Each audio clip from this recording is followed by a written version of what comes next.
हमारे जीवन में कई बार ऐसी परिस्थितियां आती है जब हमें एक दूसरे से अलग रहना पड़ता है या जब हमें एक साथ रहना पड़ता है।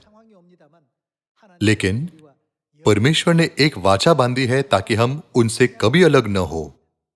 इस तथ्य के द्वारा कि यह वाचा हमारे पास है, हम महसूस कर सकते हैं कि परमेश्वर ने हमें विशेष प्राणी बनाया है और उन्होंने हमें एक विशेष स्थान पर रखा है।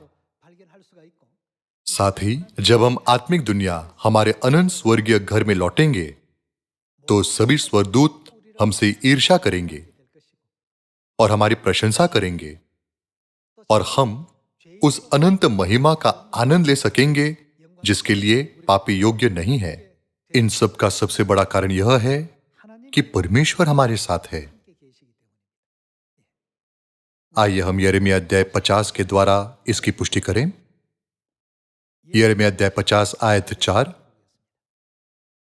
यहोवा की यह वाणी है कि उन दिनों में इजरायली और यहूदा एक संग आएंगे।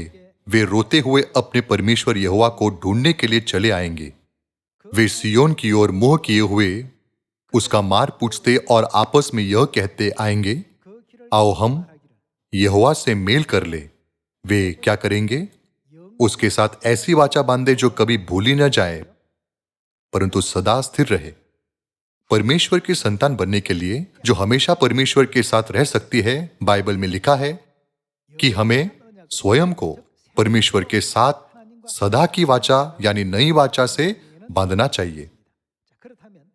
वाचा नई वाचा को संकेत करती है। आइए हम अध्याय 31 आयत 31 पर जाएं।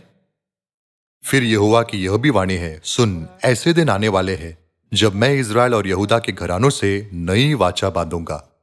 आयत 32। वह उस वाचा के समान न होगी जो मैंने उनके पुरखाओं से उस समय बांधी थी जब मैं उनका हाथ पकड़कर उन्हें मिस्र देश से निकाल लाया, क्योंकि यद्यपि मैं उनका पति था तो भी उन्होंने मेरी वह वाचा तोड़ डाली।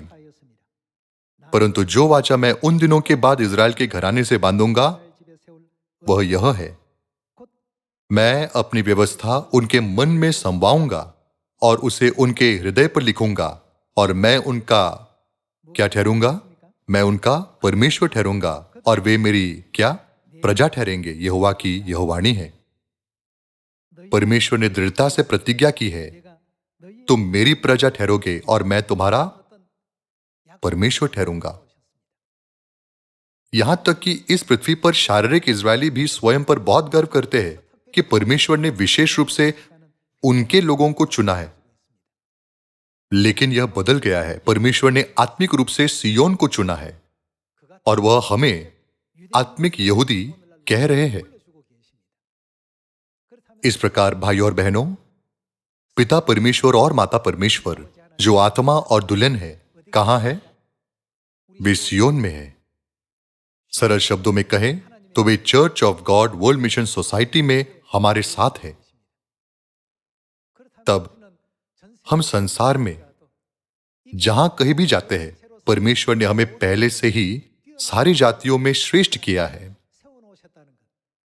हमें इस तथ्य को कभी भी नजरअंदाज नहीं करना चाहिए। हमें इस पर गर्व होना चाहिए।